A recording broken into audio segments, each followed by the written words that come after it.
नमस्कार, बहुत स्वागत है आपका। सुबह के 11 बज चुके हैं और मैं हूं आपके साथ मृदुल शर्मा। बुलेटिन में प्रियंका और दीपेश रहेंगे, लेकिन सबसे पहले बड़ी खबर। केजरीवाल पर भगत सिंह के परिवार वाले नाराजगी जाहिर कर रहे हैं, क्योंकि जो फोटो लगाया गया था उसे लेकर अब विवाद बढ़ता ही जा रहा है। फोटो के दोनों तरफ अगर आप देखेंगे तो एक तरफ बाबा भीमराव अंबेडकर थे, दूसरी तरफ भगत सिंह थे और बीच में अरविंद केजरीवाल की फोटो लगी थी। ये फोटो जो आपको हम दिखा रहे हैं, जहां उनकी पत्नी सुनीता केजरीवाल ने उनकी चिट्ठी पढ़ी, लेकिन इसी फोटो को लेकर भगत सिंह के परिवार वालों ने नाराजगी जाहिर की है और आम आदमी पार्टी से भगत सिंह का परिवार नाराज हो गया है। भगत सिंह जी और बाबा साहब अंबेडकर जी के साथ अरविंद केजरीवाल जी का फोटो लगाया गया था बीच के अंदर, और उनकी तुलना शहीद आजम भगत सिंह जी और अंबेडकर जी से करने का प्रयास किया गया, जो देख के बहुत बुरा लगा, बहुत गलत लगा। मैं यही कहना चाहूंगा कि आम आदमी पार्टी को इस तरह से नहीं करना चाहिए, और भी और किसी भी राजनेता को भगत सिंह जी या अंबेडकर जी के साथ अपनी तुलना नहीं करनी चाहिए। अपनी व्यक्तिगत राजनीति अपनी तरह करें, उसमें कोई हर्ज नहीं है, पर इन महान लोगों के साथ अपनी तुलना नहीं करनी चाहिए। हम इनके दिखाए हुए रास्तों पर चलने का प्रयास कर सकते हैं। और तो और मुझे पूरे भारतवर्ष से भी बहुत प्रतिक्रियाएं आ रही हैं। काफी सारे भगत सिंह जी के प्रेमी या कह लीजिए बाबा साहब के प्रेमी, उन सबको ये चीज बहुत बुरी लगी देख के कि उनके साथ अरविंद केजरीवाल जी की तुलना की गई है। बहुत गलत लगा। भविष्य में मैं कहूंगा आम आदमी पार्टी इससे बचे और इसको अवॉइड करे। और इस वक्त यादवेंद्र सिंह जी हमारे साथ जुड़ चुके हैं, भगत सिंह के पौत्र हैं। यादवेंद्र जी, बहुत बहुत स्वागत आपका। क्या किसी राजनेता की भगत सिंह से तुलना हो सकती है? आपकी जो नाराजगी है, जिस तरह से आप आहत हुए, वो समझ में भी आ रहा है। यादवेंद्र जी। जी हाँ, जैसे आपने वीडियो देखी आपने सुनीता केजरीवाल जी की, और उसके पीछे हम देखते हैं एक तरफ भगत सिंह जी का चित्र है और एक तरफ बाबा साहब अंबेडकर जी का चित्र है, और बीच में अरविंद केजरीवाल जी का चित्र लगाया गया है। ये देख के बहुत बुरा लगा, और मैं तो ये कहूंगा एक ये गलत प्रयास किया गया उनकी तरफ से, या एक दुस्साहस किया गया कि भगत सिंह जी के साथ या अंबेडकर जी के साथ अरविंद केजरीवाल जी की तुलना का एक ये प्रयास किया गया। ये देख के बहुत आहत हुआ, बहुत बुरा लगा। क्योंकि देखिए, अगर हम बात भगत सिंह जी की करते हैं तो उनका पूरा जीवन काल, चाहे हम उनके बचपन की बात करें और उनकी शहादत तक का समय, वो पूरा त्याग के साथ और बलिदान के साथ भरा हुआ है। और जो उन्होंने त्याग और बलिदान दिया, वो उन्होंने सिर्फ अपने लिए नहीं दिया, वो त्याग और बलिदान हर भारतवासी के लिए था, हर हिंदुस्तानी के लिए था। यानी सबके लिए वो त्याग और बलिदान था, उसमें व्यक्तिगत कुछ नहीं था। पर जिस तरह से आज हम देखते हैं हमारे राजनेता हैं, और खासतौर की अरविंद केजरीवाल इस वक्त एक सिंबल के रूप में दिख रहे हैं कि उन्होंने जो लड़ाई लड़ रहे हैं वो उनकी व्यक्तिगत लड़ाई है। अगर हम बात भगत सिंह जी की करें तो भगत सिंह जी ने जेल के अंदर हंसते हुए फांसी का फंदा चूम लिया था, अपने प्राणों तक की आहुति दे दी थी। और जिस तरह से हम 15-20 दिन से देख रहे हैं कि अरविंद केजरीवाल जी तो जेल से रह के भी मुख्यमंत्री की कुर्सी का लोभ नहीं छोड़ रहे, और उसमें त्याग देने के लिए भी वो तैयार नहीं है। तो इस तरह की तुलना करना बहुत गलत और बहुत बुरा लगता है ये देख के। और ये बुरा सिर्फ मुझे नहीं, देखिए, शहीद आजम भगत सिंह जी का मैं अकेला वारिस नहीं हूं, यानी यादवेंद्र सिंह भगत सिंह जी का वारिस नहीं है, हर हिंदुस्तानी भगत सिंह जी का वारिस है। सारा हिंदुस्तान भगत सिंह जी का परिवार है। और जहां जहां तक ये वीडियो और फोटो जा रही है, लोगों को बहुत गलत और बुरा लग रहा है। आप व्यक्तिगत राजनीति कर सकते हैं, बिल्कुल करिए। और हम भारतीय परंपरा से आते हैं। देखिए, हमारे घरों में हम देवी देवताओं के चित्र लगाते हैं। अगर प्रभु श्री राम जी का चित्र लगा हुआ है तो आप देखेंगे भारत के घरों के अंदर उसके साथ शिव जी का चित्र होगा या श्री कृष्ण का चित्र होगा। हम सिख समाज में देखते हैं हमारे गुरु होते हैं, हमारे 10 गुरु हैं तो उस गुरुओं के चित्र होते हैं, उसके बीच में कोई हिमाकत नहीं करता अपना चित्र लगाने की। तो ये हमारे महान लोग हैं, हम इनके दिखाए हुए रास्ते पे चलने का एक प्रयास कर सकते हैं। और एक बात और, देखिए, कल से जब से ये बात सबके सामने आई है, मैं एक बात जोड़ना चाहूंगा। कल से जैसे ये बात सबके सामने आई है, देखिए, आपका नेटवर्क जो भारत के अंदर बहुत सदियों से गलत परंपराएं चल रही हैं उनको ठीक करने का प्रयास करता है और उसके लिए आवाज उठाता है। इसलिए मैं एक चीज और ऐड करना चाहूंगा। कुछ राजनेता, चाहे वो टीएमसी के हैं या किसी और पार्टी से आते हैं, जो हमें बताया जाता है एक इकोसिस्टम चलता है जो अच्छी चीज का विरोध करता है, उनमें से कई लोगों को ये नहीं पता कि भारतीय परंपरा का हिस्सा और सिस्टम क्या होता है।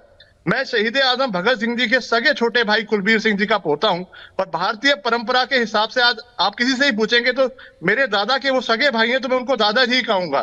कुछ राजनेता कह रहे हैं कि भगत सिंह जी का तो आगे परिवार ही नहीं था, तो मैं यही कहूंगा वो अपनी भारतीय परंपरा और संस्कृति को समझे।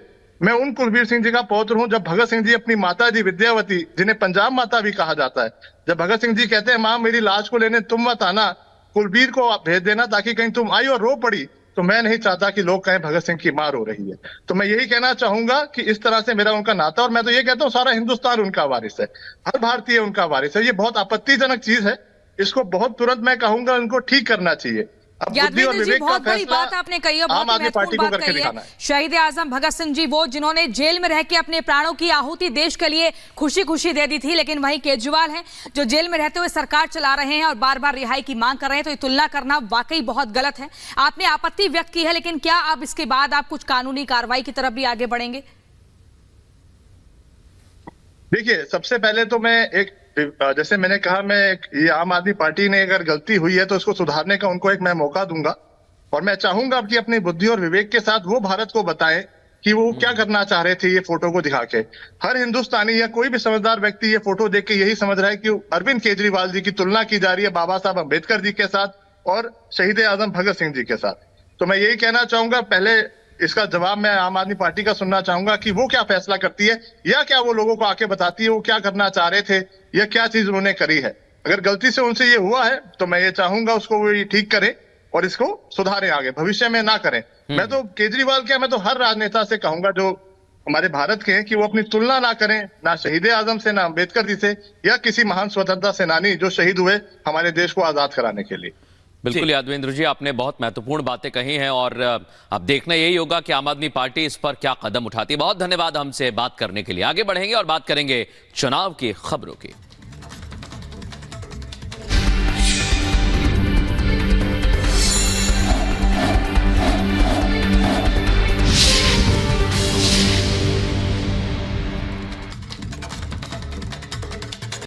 और चलिए बात करते हैं चुनावी रैलियों की। तो चुनावी सरगर्मी तेज है। प्रधानमंत्री नरेंद्र मोदी आज 2 महत्वपूर्ण चुनावी रैलियों को संबोधित करने वाले हैं।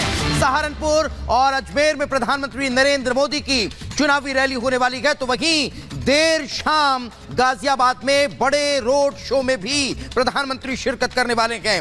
अजमेर में दोपहर 2:30 बजे प्रधानमंत्री नरेंद्र मोदी की रैली होगी। अब से थोड़ी देर बाद सहारनपुर प्रधानमंत्री नरेंद्र मोदी पहुंचने वाले हैं, जहां भारी संख्या में आम लोगों को जुटने का सिलसिला शुरू हो चुका है। जहां तक नजर जा रही है वहां तक लोग प्रधानमंत्री को सुनने के लिए पहुंचे हुए हैं।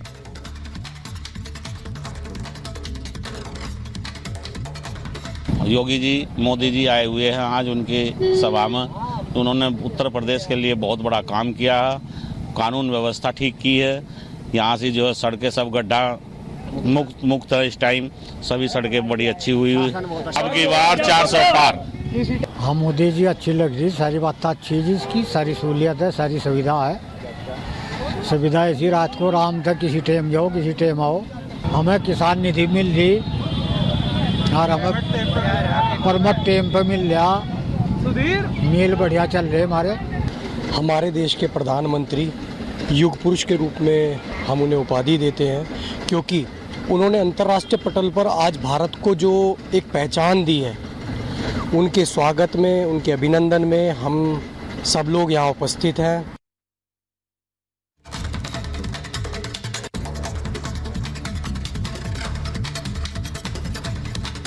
तो आपको बता दें कि प्रधानमंत्री नरेंद्र मोदी सहारनपुर में अब से कुछ देर बाद पहुंचने वाले हैं और रैली को संबोधित करेंगे।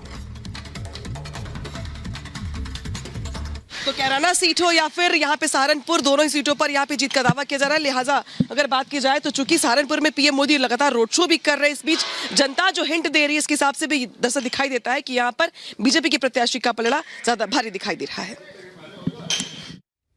तो आपको बता दें कि सहारनपुर में लगभग तैयारी पूर्ण हो चुकी है। लोकसभा सीटों पर मुस्लिम और दलित फैक्टर बड़ा महत्वपूर्ण नजर आने वाला है। अब से कुछ देर बाद प्रधानमंत्री नरेंद्र मोदी यहां पर चुनावी रैली को संबोधित करते हुए नजर आएंगे। 6 बार कांग्रेस प्रत्याशी ने यहां पर जीत हासिल की है और 2019 के चुनाव में बीएसपी के हाजी रहमान यहां से जीते थे। यही कारण है कि अब बीजेपी कमल खिलाने के अब मकसद से यहां पर रैलियों को संबोधित कर रही है। और सीधे रुख करेंगे हमारी सहयोगी अनामिका सिंह इस समय सहारनपुर से हमारे साथ जुड़ गई हैं। अनामिका, बताइए क्या समीकरण कह रहे हैं, लोगों से बात करिए जरा आप। की अगर बात की जाए सहारनपुर सीट की, तो इस सीट पर अगर बात की जाए तो पिछली बार 2019 की बात की जाए तो यहाँ पर बीएसपी के प्रत्याशी ने चुनावी जीत हासिल की थी, लेकिन इसके पहले 2014 में यहाँ पर बीजेपी के प्रत्याशी ने जीत हासिल की थी। लिहाजा इस बार के चुनाव में दरअसल बीजेपी का ये कहना है कि चूंकि वोटों का मार्जिन पिछली बार बहुत कम था, लिहाजा ये जो मार्जिन देख रहे हैं आप इसी के जरिए पूरा किया जाएगा, क्योंकि यहाँ पर जो लोग हैं काफी जोश में दिखाई दे रहे हैं और सभी जा रहे हैं पीएम मोदी की रैली के लिए, जो यहाँ पर 400 मीटर दूर है। लेकिन उसके पहले यहाँ पर जो कार्यकर्ताओं का जोश है वो देख पा रहे होंगे आप। कहाँ से आए? शिमलाना से, ग्राम पंचायत शिमलाना, हाँ, विधानसभा देवबंद। भगवाधारी तिलक की करो तैयारी, माता की। राघव लखन पाल के पक्ष में यहाँ पर पीएम मोदी प्रचार करने के लिए आ रहे हैं, किसका प्रणा भारी दिखाई दे रहा है? जबरदस्त उत्साह राघव भैया का है। राघव लखन पाल पिछली बार कुछ वोटों से पीछे रह गए थे, इस बार को लेके क्या तैयारी है? अब की बार 400 पार, 1 लाख से जीत, 50,000 से राघव लखन पाल जी जीत रहे हैं। योगी आदित्यनाथ के नेतृत्व में, मोदी के नेतृत्व में जीत रहे हैं भारी मतों से। हाँ जी। पिछली बार कुछ वोटों से पीछे रह गए थे, इस बार को लेके क्या तैयारी आप लोग? इस बार के लेकर तैयारी बहुत है, संगठन की है, हर वोटर जागरूक है। विकास दी जा रही, विकास हो रहा, शिक्षा और जिला स्वास्थ्य व्यवस्था बहुत अच्छी है, इसलिए मोदी जी की सरकार दोबारा बनेगी, 400 पार होगी। भारत माता की जय। 400 पार में राघव लखन पाल क्या इसमें शामिल हो पाएंगे? जी बिल्कुल बिल्कुल, 1 लाख से जीतेंगे हर हाल में। और आप लोग कहाँ से वैसे आए हुए? सहारनपुर से ही हैं जी।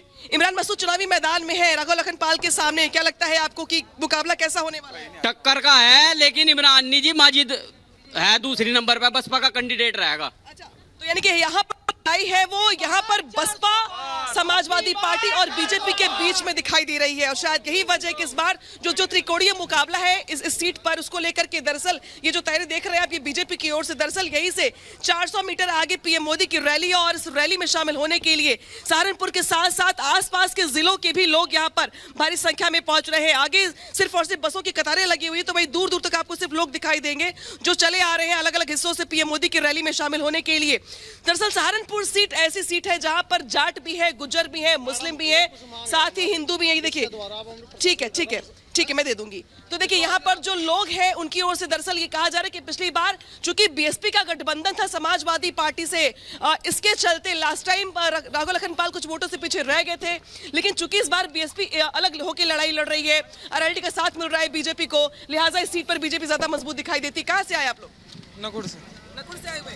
अच्छा, राघव लखन पाल के लिए क्या कहेंगे? जीतेगी पूरी बहुमत से। बहुमत से कैसे? इस बार क्या नया खास है?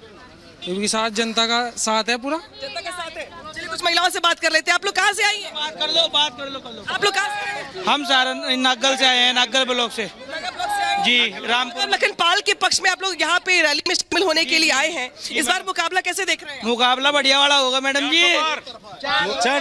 एक तरफा मुकाबला, कोई है ही नहीं। मुकाबला कैसे